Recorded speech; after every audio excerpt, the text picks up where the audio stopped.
에베소서 3장 7절에서 9절입니다. 이 복음을 위하여 그의 능력이 역사하시는 대로 내게 주신 하나님의 은혜의 선물을 따라 내가 일꾼이 되었노라. 8절 모든 성도 중에 지극히 작은 자보다 더 작은 나에게 이 은혜를 주신 것은 측량할 수 없는 그리스도의 풍성함을 이방인에게 전하게 하려 하심이라. 9절 영원부터 만물을 창조하신 하나님 속에 감추어졌던 비밀의 경륜이 무엇이든지 드러내게 하려 하심이라. 아멘. 네, 에베소서의 이야기는요, 바울이 감옥에 갇혔을 때 쓴 서신서 중에 하나입니다. 그래서 옥중 서신이라고 이야기하는데요. 이 편지를 에베소 교인들에게 보냈을 뿐만이 아니라 소아시아에 있는 여러 교회에게도 이 편지를 보냅니다. 당시 에베소는 아주 중요한 상업 중심지였고 다양한 문화와 종교가 혼합되어 있는 그런 도시였습니다. 그렇기 때문에 바울은 이방인과 유대인이 하나가 되어 그리스도 안에서 하나의 교회를 이루는 것에 대한 비밀이 무엇인지 이 에베소서 이 말씀 가운데에 기록하고 있죠. 오늘 우리가 본 이 세 절의 본문도요, 동일하게 사도 바울이 자신의 정체성을 또한 자신의 가치관을, 자신의 중심된 사상을 이야기하면서 바로 하나님의 은혜의 선물만이 내가 하나님 앞에 설 수 있는 근거가 된다라는 이야기를 나누고 있습니다. 그리고 그 하나님의 능력에 따라 하나님께서 우리에게 주신 그 비밀의 그 경륜으로 내가 사역을 하고 있다라고 이렇게 자신이 어떠한 존재이고 어떤 사역을 하고 있는지, 그리고 감옥에 갇힌 나이지만 너희들은 어떠한 모습으로 하나님 앞에 서야 하는지를 이야기하고 있습니다. 그래서 이 본문 말씀을 천천히 들여다보면 바울이 하나님 앞에 그 모든 시선이 고정되어 있는 것들을 우리는 보게 돼요. 그래서 모든 시선이 하나님 앞에 있음으로 인해서 그 모든 것들의 대상이 하나님이시기 때문에 그 어떤 것도 그 상황을, 또 그 어떤 것도 그 환경을 무너뜨릴 수 없는 것을 우리는 보게 됩니다. 우리의 시선이, 우리는 늘 언제나 하나님보다는 우리의 문제와 우리의 필요와 우리의 욕구에 더 우리의 시선이 가 있을 때가 많죠. 그런데 바울은 자신의 존재가 하나님의 은혜로부터 시작된 것을 고백함으로 인하여 자신의 시선이 자신의 문제나 자신의 필요나 또한 자신이 원하는 것들로 가지 않고 하나님 앞에 그 시선을 온전히 쏟아냅니다. 그것이 7절에 나와 있는데요. 우리 이 시간에 함께 읽어보도록 하겠습니다. 이 복음을 위하여 그의 능력이 역사하시는 대로 내게 주신 하나님의 은혜의 선물을 따라 내가 일꾼이 되었노라. 하나님의 은혜로 일꾼이 되었다고 바울이 고백하고 있는 것이죠. 바울은요, 다메섹 도상에서 예수님을 만난 후 완전히 자신의 인생이 변화되어 완전히 바뀌어서 이방인들에게 복음을 전하는 사도로 부름을 받습니다. 초대교회의 유대 공동체에서는 있을 수 없는 일이고, 또한 바울로 인하여 큰 전환점이 일어나는 이 의미를 가지고 있는 강력한 하나님의 이방 사역의 복음을 드러내는 하나님의 일꾼이었죠. 그러나 그의 정체성은 자신의 능력이나 자신의 자랑이나 자신의 어떤 안정감으로 모든 것들을 이야기하지 않습니다. 바로 하나님의 은혜, 그것이 바울이 일꾼이 된 기본적인 정체성인 거죠. 일꾼이라고 하면 저희는 무엇인가 되게 열심히 일하는 어떠한 사람인가? 라고 생각할 수 있어요. 저희가 교회 현장에 있기 때문에 일꾼이라고 말하면 와, 믿음이 좋은 사람? 이렇게 이야기할 수도 있겠죠. 그러나 헬라어를 보면 일꾼이라는 것은 봉사자, 섬기는 자 자라는 뜻입니다. 하나님의 은혜를 섬기는 자, 그 은혜의 선물을 늘 언제나 누리며 그 자비와 은혜의 하나님을 늘 맛보며 살아내는 자, 그 하나님의 은혜를 어떻게 해요? 섬기는 자로 바울은 자신의 정체성 그리고 자신의 가치를 드러냅니다. 자격이 없는 자에게 주어지는 무조건적인 사랑과 은혜, 그것이 바로 은혜인 거죠. 우리가 하나님 앞에서 어떠한 것들을 들이댄다 할지라도, 어떠한 좋은 것들을 갖다 놓는다 할지라도 하나님의 은혜 앞에 저희는 자격이 없는 자임을 믿으시죠? 네, 저희는 자격이 없는 자입니다. 그래서 하나님이 공급하시지 않으시면, 예수님이 우리에게 공급해 주지 않으시면 하나님 앞에서 설 수 없는 자들이죠. 그런 하나님의 은혜 안에 거하는 바울이요, 앞에 뭐라고 단서를 붙이냐면 그의 능력이 역사하는 대로 하나님의 은혜의 선물을 받은 자다라고 얘기합니다. 이 하나님의 능력이 역사하는 대로, 이것은 무엇이냐면요, 하나님의 능력, 바로 하나님의 주권의 역사대로 내가 하나님의 은혜의 선물을 받아 주님 앞에 선 자다라는 이야기입니다. 이와 같은 이야기는 에베소서 2장 8절과 9절에서도요, 바울이 교회들을 향해서도 이야기하고 있어요. 너희들이 은혜가 뭐냐라고 묻는다면 나는 은혜를 이렇게 이야기한다. 너희는 그 은혜에 의하여 믿음으로 말미암아 구원을 받았으니 이것은 너희에게서 난 것이 아니요 하나님의 선물이라. 바울은 명확하게 그 은혜가 하나님의 선물인 것을 이야기하고 있습니다. 또한 그 소아시아에 혼미되어 있는, 종교로 혼미되어 있는 그들에게 이 은혜가 하나님의 선물인 것을 당당하게 선언하고 있는 것이죠. 또한 그 능력은 하나님의 주권으로서 하나님께서 모든 자에게 신령한 복을 주시고 그 복으로 말미암아 하나님이 자신의 아들들에게 행하셨던 부활의 그 놀라운 능력, 그것이 내가 가진 능력인데 그 능력이 역사하는 그 힘으로 내가 너에게 은혜를 베푼다라는 의미라는 것이에요. 그렇기 때문에 하나님의 부활의 능력, 그 능력을 바울은 소유하고 붙잡고 살아냈다라는 것이죠. 그 능력이, 그 은혜가 너무나도 크고 놀랍기에 그 은혜와 능력 안에서 나는 일꾼이 되었고 그것을 평생 섬기는 자로 있겠노라 라고 그가 고백을 합니다. 또한 이와 같은 고백은 소아시아 교회들을 향하여 내가 이와 같은 고백을 하는 나를 보고서라도 너희가 그 하나님의 은혜와 사랑을 충만하게 경험하기를 원한다는 사도 바울의 그 사랑의 마음이 담겨 있기도 합니다. 우리 8절을 한번 보실까요? 그러한 바울이 8절에서 뭐라고 자신을 소개하며 이야기하냐면, 모든 성도 중에 지극히 작은 자보다 더 작은 나에게 이 은혜를 주신 것은 측량할 수 없는 그리스도의 풍성함을 이방인에게 전하게 하려 하심이라. 자신이 지극히 작은 자 중에 더 작은 자라고 고백합니다. 우리는 하나님의 은혜를 받으면서 내가 하나님 앞에 작은 자라고 언제 고백하셨습니까? 저는 제가 작은 자라고 생각하지 않을 때가 더 많은 것 같아요. 저의 삶을 돌아보았을 때 내가 작은 자다라고 생각할 때는 하나님의 임재가 충만할 때 아니고는 나는 어느 정도 괜찮은 인물이다 라고 생각하면서 살 때가 더 많은 것이 사실입니다. 그런데 바울은요, 모든 시선이 하나님 앞에 고정되어 있기 때문에 지극히 작은 자보다 더 작은 자라고 자신을 고백해냅니다. 하나님의 임재의 충만한 가운데 있는 것이죠. 그리고 측량할 수 없는 그 그리스도의 풍성함으로 인하여 내가 이방인에게 복음을 전하는 것은 마땅하다라고 오늘 이 8절에서 또한 고백해냅니다.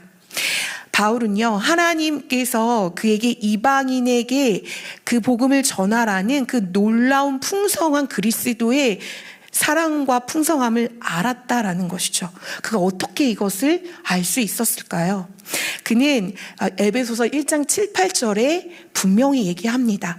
신령한 복을 받은 우리가 하나님 앞에서 그리스도 안에서 그의 은혜의 풍성함을 따라 그의 피로 말미암아 구속 곧 죄사함을 얻은 자다라는 하나님의 은혜의 분명한 이 명령, 그리고 이 놀라운 사건, 그리고 이 놀라운 사실을 알고 있다라는 것이죠.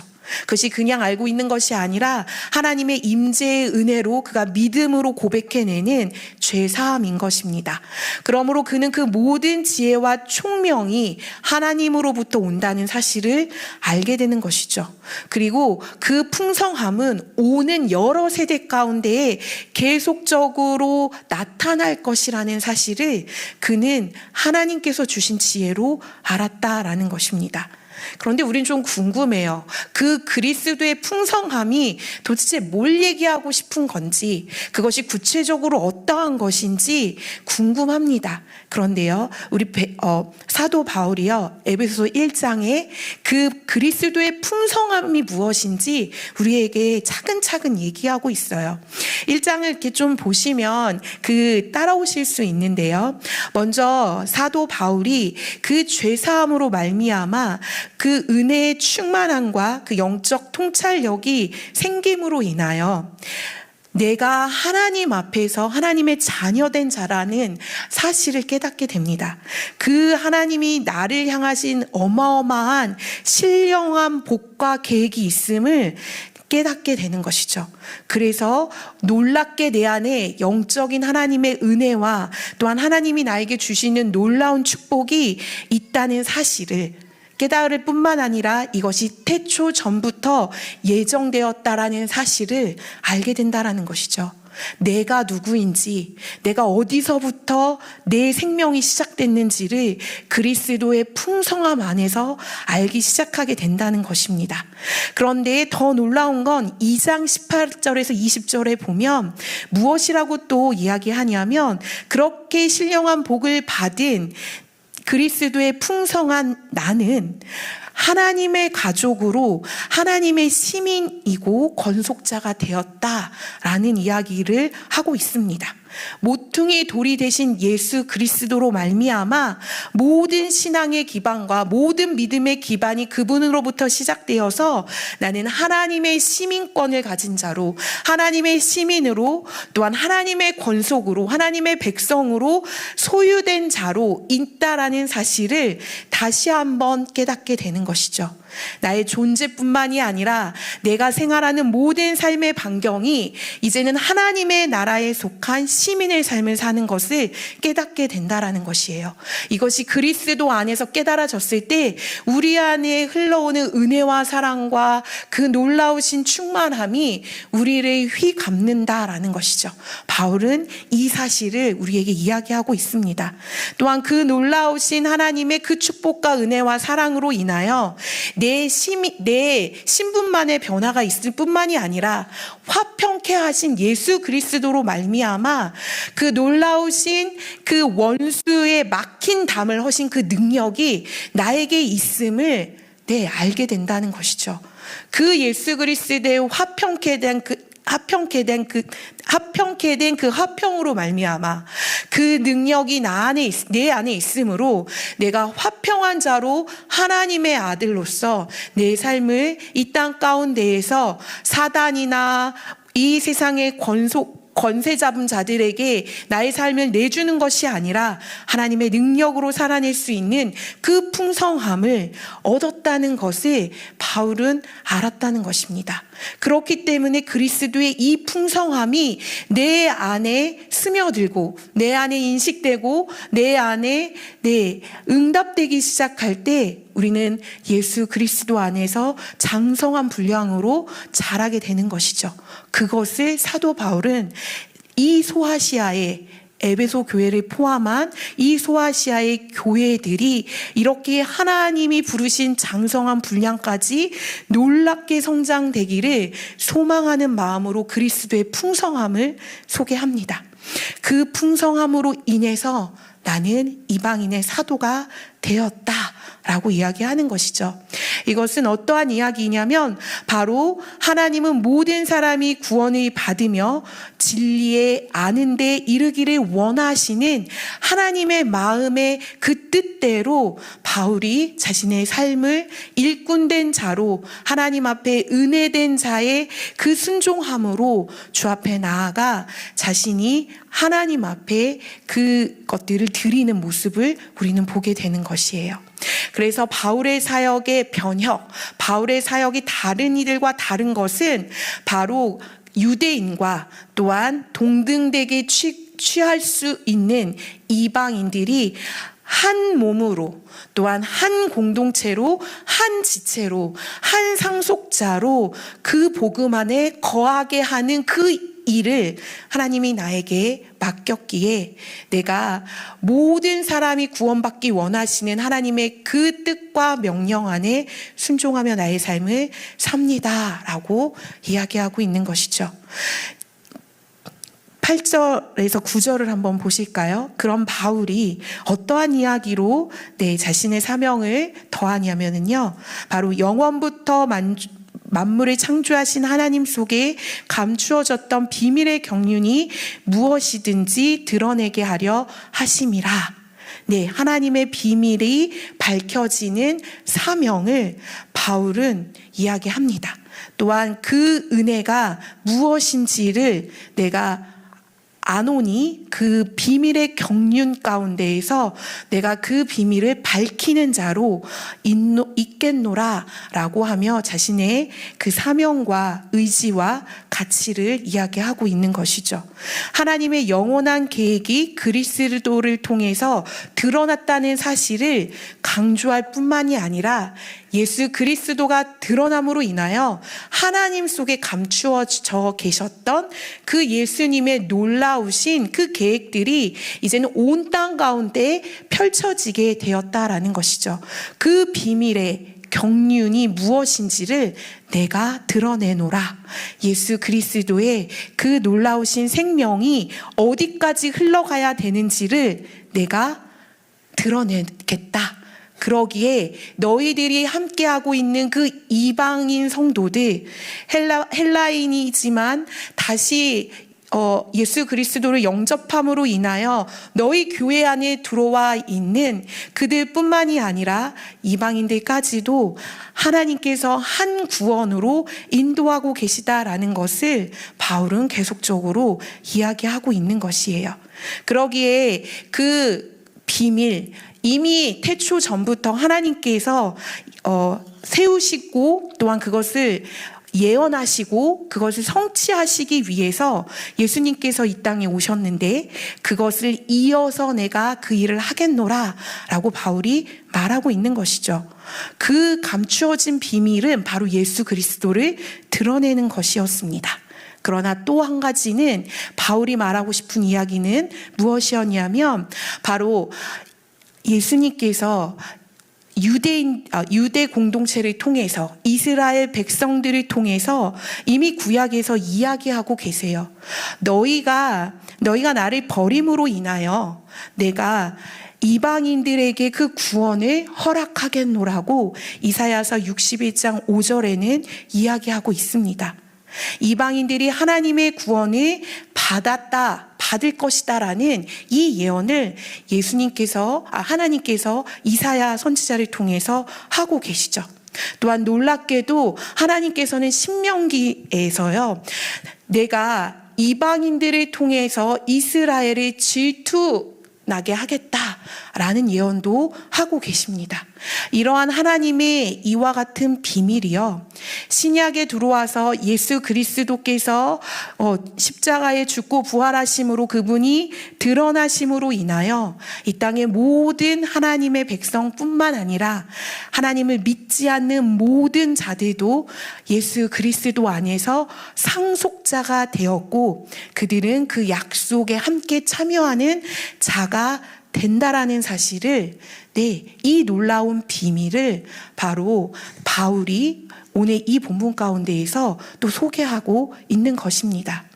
그러기에 유대인이나 이방인은 하나이고, 또한 동일하게 모든 민족도 하나님의 나라 안에 들어와야 하는 최종적으로 그 목적을 가진 하나님의 택함 받은 자녀다라는 사실을 우리가 인식해야 한다라는 것이죠. 그렇기 때문에 하나님은 어떠한 특정 어떠한 집단이나 어떠한 그룹에 관심이 있는 것이 아니라 온 인류를 향하여 모든 민족에게 하나님의 백성이 되는 길을 열어놓으셨다라는 것입니다. 그렇기 때문에 그 길을 열어놓으신 분, 그분이 바로 예수 그리스도이시죠. 그분을 믿는 우리는 그 영광의 소망을 가진 자로 하나님 앞에서 하나님의 은혜를 가지고 살아가는 하나님의 백성입니다. 이 은혜에 감동하고 이 은혜에 응답하기 위해서 우리는 매일같이 우리의 삶을 살아내야 하는 것이죠. 우리가 이 땅에서 살아가야 될 이유와 목적이 있다면 하나님이 우리에게 주신 그 놀라우신 축복과 은혜에 감사함으로 응답하는 것, 그것이 우리가 살아내야 될 우리의 삶의 목적이고 이유이고 방향이라는 것이에요. 이것을 오늘 바울이 이 에베소 교회 성도들에게, 또한 소아시아에 있는 교회들에게 이야기하면서 그 하나님의 그 은혜, 그 놀라우신 하나님의 풍성하신 사랑, 그로 말미암아 우리에게 부어주신, 온 인류 가운데 부어주신 그 구원의 은혜를, 그 구원에 열어놓은 길을 너희가 나와 함께 걸어가 달라라고, 그리고 그렇게 걸어가기를, 나는 교회가 그렇게 걸어가기를 소망한다라고 이야기하고 있는 것입니다.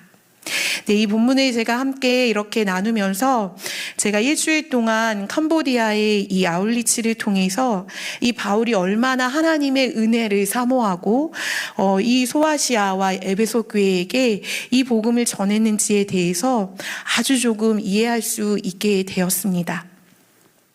캄보디아 선교를 일주일 동안 다녀온 그 시간들은요, 저에게는 하나님의 은혜였다라고 밖에는, 더 이상 소개할 말도, 더 이상 나눌 이야기도 없을 만큼 하나님이 시작부터 끝까지 저희들에게 엄청난 은혜를 부어주셨습니다.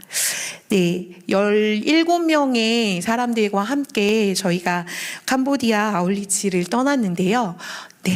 이렇게 파송 예배를 드리고 나아갔습니다.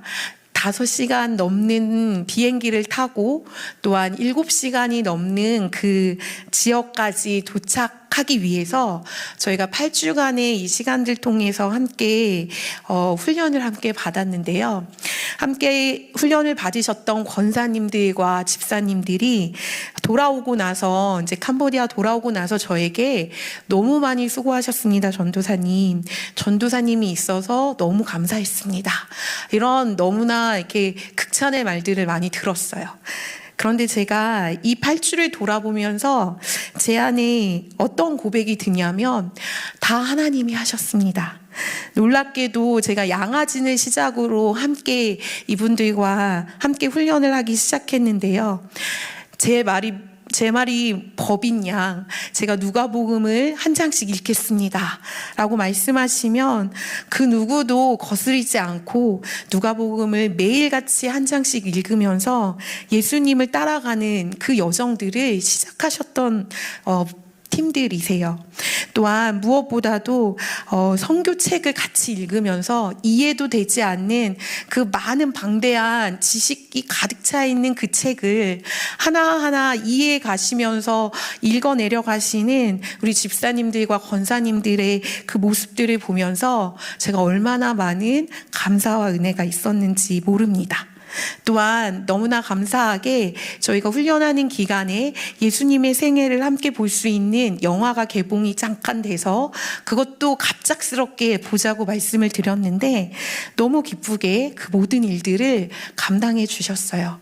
처음부터 시작이 하나님의 은혜였기에 또한 이 16명이 팀원들이 감당하고 싶었던 것은 다른 것이 아니라 하나님의 은혜를 갈망하셨기 때문에 저희가 그 현장에서도 하나님의 은혜를 고스란히 볼 수 있었습니다.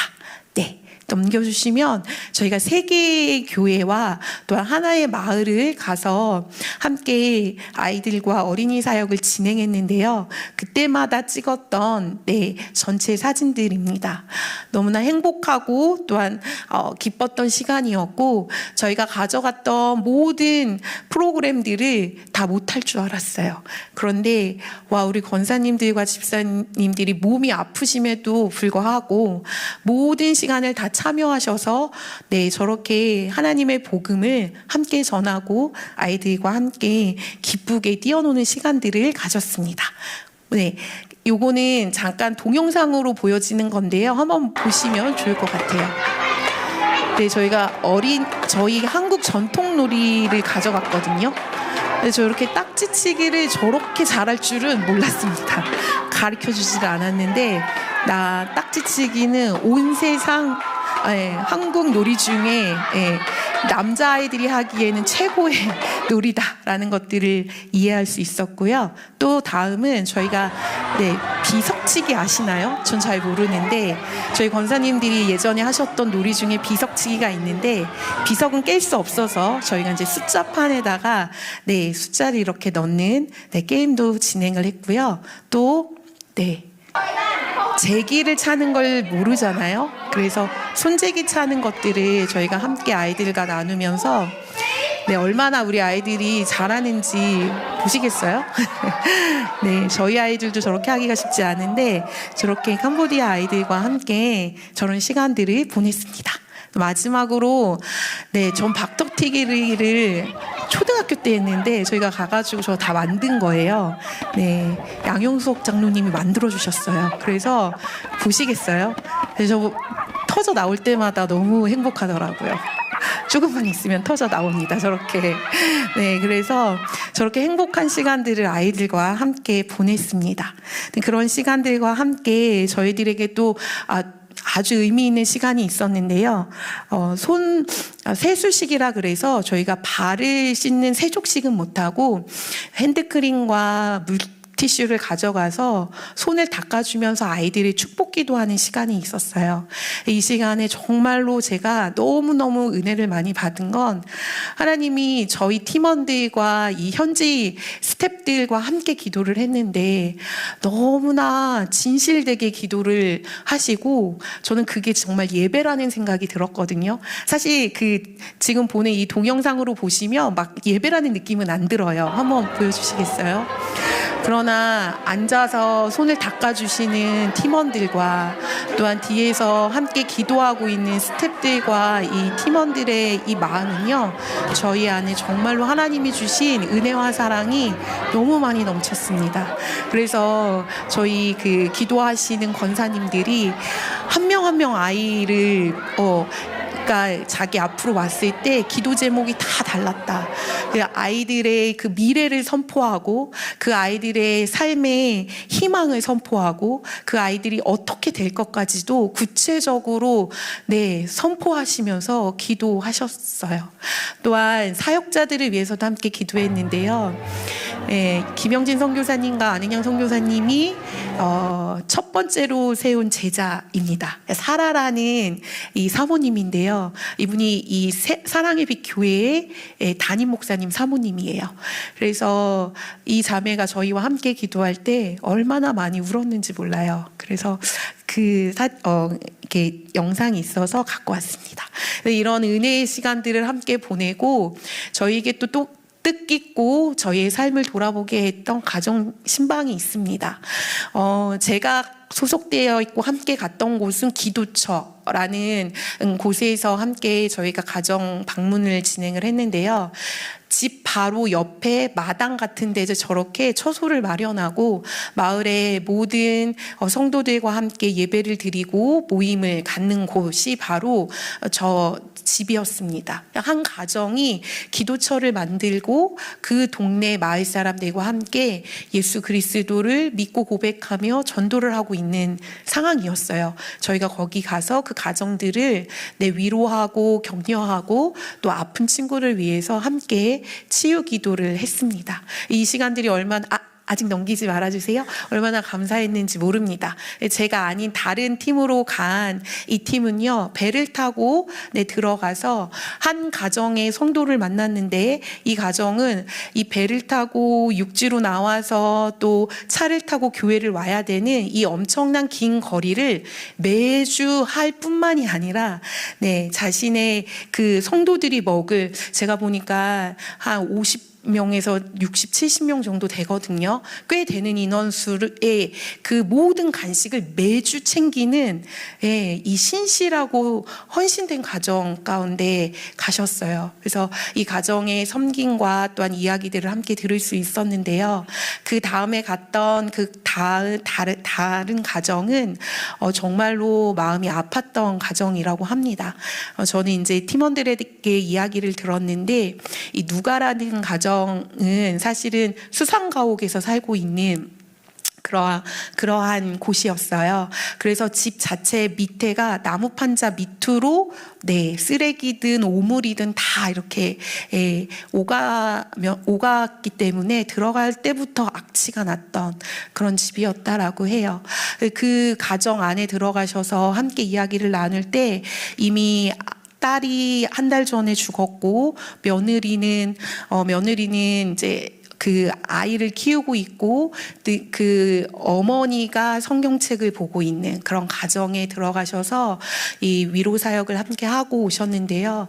저희가 이 가정 신방을 통해서 저희 안에 함께 고백하는 것들은 무엇이냐면 우리의 신앙의 모습이 어디에 있는지, 하나님 우리에게 은혜를 주시고 예수 그리스도를 믿음으로 고백하는 우리의 삶의 현장 가운데 하나님을 온전히 섬기는 모습은 어디에 있는지를 우리에게 뒤돌아보게 했던 성도님들이세요. 너무나 신실하게 환경과 상관없이, 환경이 너무 척박하잖아요. 교회도 하나 없는 이 교회처에서 복음을 향해서 하나님 앞에 믿음을 쏟아내는 가정과 또한 먼 고리를 매주 왔다 갔다 하는 것도 쉽지 않은데 그 성도들의 음식을 다 매일같이 매주 챙겨서 오시는 한 헌신된 성도들의 삶, 또한 많이 아픈데도 불구하고, 삶이 너무 힘든데도 불구하고, 그 가정에 아무것도 없는데도 불구하고 성경책 하나로 믿음으로 살아내는 가정, 이런 가정들을 통해서 저희 안에 하나님이 동일한 은혜를 우리에게 주셨는데 우리의 삶의 현장은 왜 저들처럼 하나님 앞에 헌신되지 못했을까? 이런 회개의 마음들 또한 뒤돌아보는 신앙의 시간들이었습니다. 넘겨주시면 저희가 마지막 날 이제 올라와야 되는 길이었어요. 6시간, 7시간 차를 타고 올라와야 되는데 올라오는 도중에 선교사님한테 전화가 걸린 거예요. 저희가 가정 신방했던 한 집에서 저희가 푸놈펜으로 올라갈 때까지 긴 거리니까 우리 집에서 따온 이 열매를 드시라고 1시간이나 넘게 길거리에서 기다리시면서, 저희 차를 기다리시면서 저희를 맞아주셨어요. 그리고 한 소쿠리에 돼 있는 저 열매를 저희에게 주셨거든요. 저희가 얼마나 감동을 했는지 모릅니다. 왜냐하면 전혀 기대하지도 않았고 우리가 가는 것을 이 사람들이 이 정도로 환대할 거라고는 기대조차 하지 않았기 때문이에요. 그래서 저희가 저희들 있는 거 거의 없었거든요. 근데 있는 손수건, 옷 이런 거 챙겨서 드리고 그리고 인사를 하고 왔는데요.